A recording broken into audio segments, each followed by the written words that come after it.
आकाशवाणी से पेश है खबरनामा।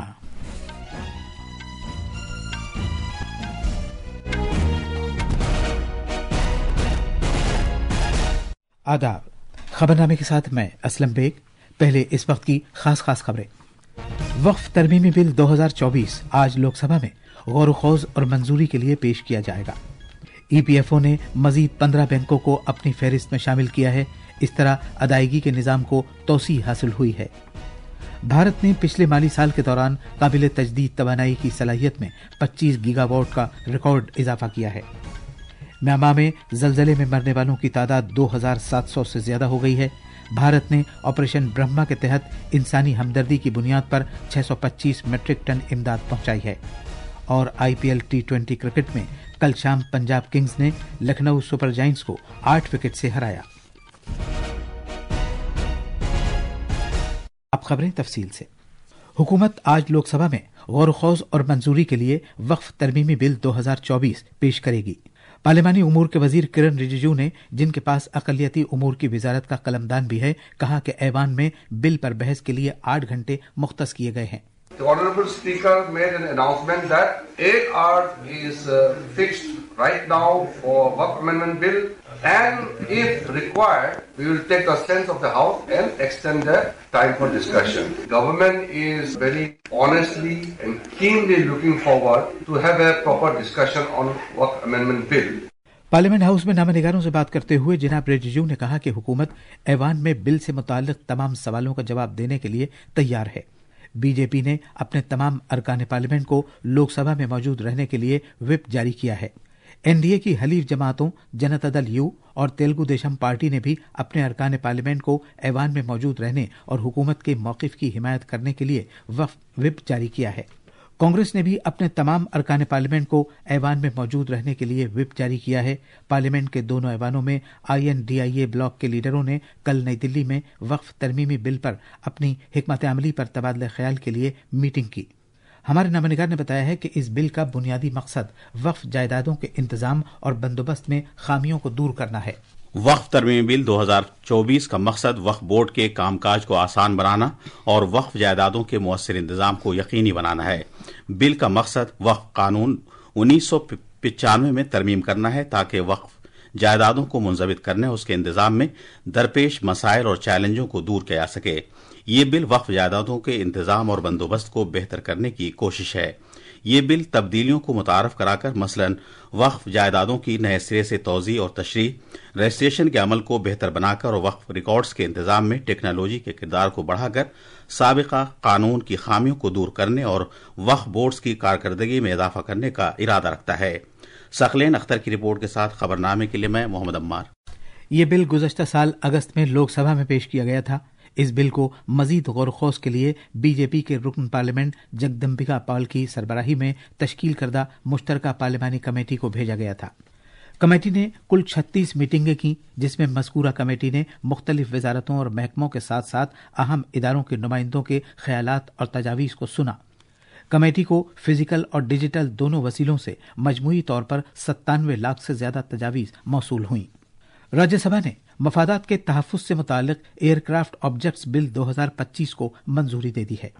इस बिल से मोबाइल आलात के मामले में बैनुल अक़वामी मफादात से मुतालिक कन्वेंशन को कानूनी शक्ल हासिल होगी। वहीं इस बिल की रूह से कन्वेंशन और प्रोटोकॉल के इल्तिज़ामात तैयार करने के लिए मरकजी हुकूमत को इख्तियारात हासिल होंगे।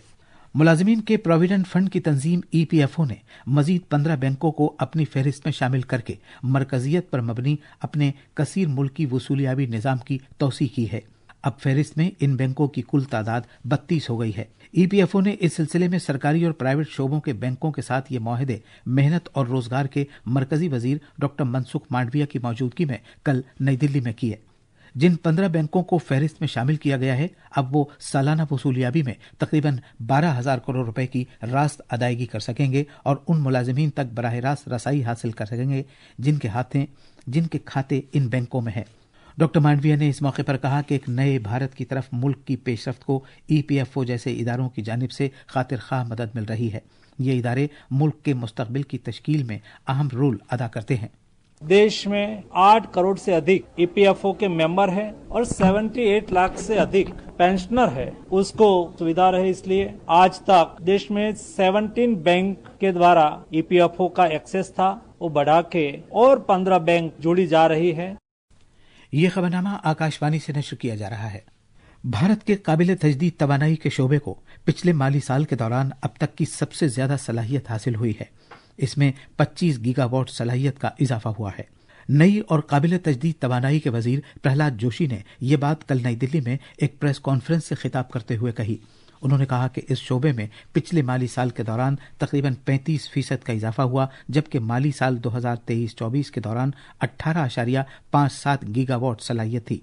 वजीर मौसूफ ने खासतौर पर कहा कि काबिल तजदीद तवानाई के शोबे में मुल्क के सफर में शमसी तवानाई पेश रही, जिसमें पिछले माली साल के दौरान 15 से तकरीबन 21 गीगावाट का इजाफा हुआ। उन्होंने कहा कि इसमें रिकॉर्ड तकरीबन 38% का इजाफा हुआ है।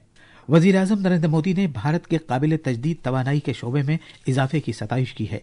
मरकजी वजीर प्रहलाद जोशी की एक सोशल मीडिया पोस्ट का जवाब देते हुए वजीर आजम ने इन कामयाबियों को काबिल तजदीद तवानाई के शोबे की बड़े पैमाने पर तरक्की करार दिया। कौमी शाहराहों से मुतालिक भारतीय अथॉरिटी NHAI ने मुल्क भर में टोल चार्जेज में 4 से 5% का इजाफा किया है। चार्जेज में इस इजाफे का इतलाक फौरी तौर पर होगा। इससे शाहराहों की देखभाल और तौसी में मदद फराहम होगी। दिल्ली मेरठ एक्सप्रेस वे पर सराय काले खां से मेरठ तक कार के लिए टोल टैक्स 165 से बढ़कर 170 रुपए, जबकि गाजियाबाद से मेरठ तक 70 रुपए से बढ़कर 75 रुपए हो जाएगा। इस शाहराह पर ट्रकों को अब 580 रुपए की रकम अदा करनी होगी। इसी तरह कानपुर, अयोध्या, रायबरेली और बाराबंकी के रास्तों समेत लखनऊ के आसपास की शाहराहों पर टोल टैक्स हल्की गाड़ियों के लिए 5 से 10 रुपए, जबकि भारी गाड़ियों के लिए 20 से 25 रुपए बढ़ जाएंगे। कारों के लिए माहाना पास की रकम में भी इजाफा किया गया है। अब माहाना पास के लिए 930 रुपए की जगह 950 रुपए अदा करना होंगे। नजरसानीशुदा शरहों का इतलाक मुल्क भर की एक्सप्रेस और कौमी शाहराहों पर होगा।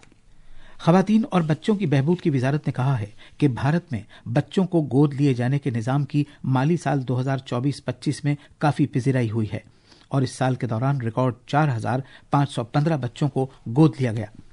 ये तादाद पिछले 12 साल में सबसे ज्यादा है।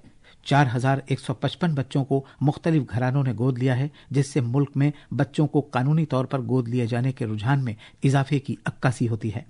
बच्चों को गोद लेने के वसीले की मरकजी अथॉरिटी CARA ने हाल ही में शनाख्त किए गए 8,000 से ज्यादा बच्चों को गोद लेने के पूल से भी रूशनास कराया है, जिससे इस बात की यकीन दहानी होती है कि जिन बच्चों को गोद की जरूरत है उन्हें अब मजीद घराने गोद ले रहे हैं।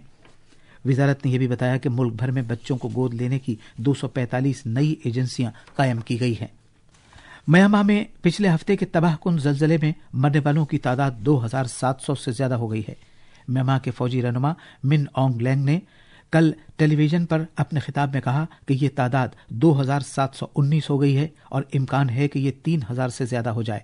उन्होंने कहा कि 4,521 अफराद जख्मी हुए हैं और 441 अफराद लापता हैं। इसी दौरान मुल्क में बचाव का काम जोर शोर से जारी है। भारत ने जरूरी मदद फराहम करने के लिए ऑपरेशन ब्रह्मा शुरू किया है, जिसमें तलाश और बचाव, इंसानी हमदर्दी की बुनियाद पर इमदाद, कुदरती आफात की सूरत में राहत और तिब्बी इमदाद शामिल है। भारत ने अभी तक इंसानी हमदर्दी की बुनियाद पर 625 मीट्रिक टन इमदाद और कुदरती आफात की सूरत में राहत का सामान भेजा है।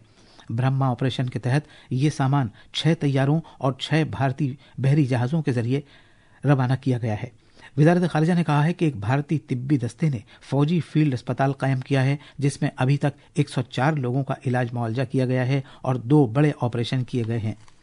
वजारत ने बताया कि NDRF गंगा घाट पर तलाश और बचाव का काम कर रही है। गुजरात में कल बनासकांठा जिले के दीसा कस्बे में आतिशबाजी के गोदाम के मुनहदम हो जाने से एक बड़ा धमाका हुआ, जिसमें तकरीबन 21 अफराद हलाक और 6 जख्मी हो गए। मकामी क्राइम ब्रांच ने 2 अफराद को गिरफ्तार किया है, जिनमें इस गैर कानूनी गोदाम मालिक भी शामिल है। तफसील हमारे नामनिगार से। مرنے والوں میں 4 خواتین اور 3 بچے شامل ہیں، جن میں سے زیادہ تر کا تعلق پڑوسی ریاست مدھیہ پردیش سے ہے۔ یہ لوگ گودام منہدم ہو جانے کے بعد ملبے میں پھنسے رہ گئے تھے۔ زخمیوں کا علاج ڈیسا، پالنپور اور احمد آباد کے مقامی اسپتال میں کیا جا رہا ہے۔ حکومت کے ترجمان اور صحت کے وزیر روشیکیش پٹیل نے بتایا کہ حکومت نے اس حادثے کے ذمہ دار لوگوں کے خلاف سخت کارروائی کی ہے۔ اس کیس کی تفتیش کے لیے خصوصی ٹیم تشکیل دی گئی ہے۔ اس سے پہلے کل وزیر اعلیٰ بھوپیندر پٹیل نے مرنے والوں کے کنبوں کے لیے 4 لاکھ روپے اور زخمیوں کی مدد کے لیے 50 ہزار روپے کی مالی مدد کا اعلان کیا تھا۔ احمد آباد سے اپرنا کھونڈ کی رپورٹ کے ساتھ خبرنامے کے لیے میں محمد عمار۔ بھارتی ریزرو بینک RBI نے کہا ہے کہ 98.21% 2000 روپے کے نوٹ بینکنگ نظام میں واپس آ چکے ہیں۔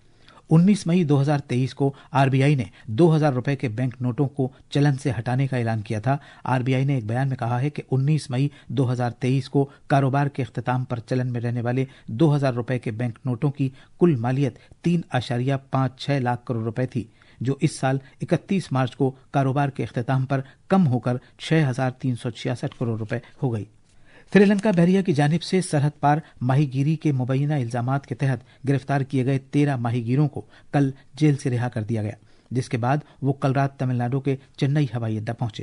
ان ماہی گیروں کو مبینہ طور پر سرحد پار ماہی گیری کے الزام کے تحت 19 اور 20 فروری کو رامناتھا پورم ضلع کے رمیشور سے گرفتار کیا گیا تھا۔ اس کے بعد سری لنکا حکومت نے 30 مارچ کو 13 ماہی گیروں کو رہا کیا اور انہیں کولمبو میں واقع بھارتی سفارت خانے کے سپرد کیا۔ اسرائیل نے دعویٰ کیا ہے کہ حماس جنگ بندی کے لیے لگاتار اکسا رہا ہے اور یرغمال افراد کو رہا کرنے سے بھی انکار کر رہا ہے۔ میڈیا سے بات کرتے ہوئے اسرائیل کے وزیر خارجہ گڈیون سار نے کہا کہ حماس غزہ کے لوگوں کے غصے اور جنگ ختم کرنے کی ان کی خواہش کو نظر انداز کر رہا ہے۔ اسرائیل نے امریکہ سے کی جانے والی درآمدات پر عائد سبھی محصولات ختم کرنے کا اعلان کیا ہے۔ اسرائیل کے وزیر اعظم کے دفتر اور مالیات اور معیشت کی وزارتوں نے ایک مشترکہ بیان میں یہ اعلان کیا ہے۔ بھارت کے محکمہ موسمیات نے اگلے 5 دن کے دوران جنوبی بھارتی جزیرہ نما کے حصوں میں بجلی کی گرج چمک اور ژالہ باری کے ساتھ شدید بارش کی پیشگوئی کی ہے۔ محکمہ موسمیات کے مطابق کیرلا، ماہے اور جنوبی اندرونی کرناٹک میں آج اور تمل ناڈو، پڈوچیری، کراکل، ساحلی کرناٹک اور شمالی اندرونی کرناٹک میں کل تک شدید بارش ہو سکتی ہے۔ IPL T20 کرکٹ میں کل لکھنؤ کے ایکانا کرکٹ اسٹیڈیم میں پنجاب کنگز نے لکھنؤ سپر جائنٹس کو 8 وکٹ سے شکست دی۔ پرب سمرن سنگھ نے شاندار 69 رن بنائے۔ آج بنگلورو کے ایم چناسوامی اسٹیڈیم میں رائل چیلنجرز بنگلورو کا مقابلہ گجرات ٹائٹن سے ہوگا۔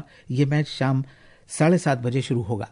یہ تھیں خبریں۔ اب اخبارات کے آئینے کے ساتھ ہیں محمد عمار۔ شکریہ اسلم۔ قومی راجدھانی دلی سے آج شائع ہونے والے زیادہ تر اردو اخبارات نے مختلف خبروں کو نمایاں جگہ دی ہے۔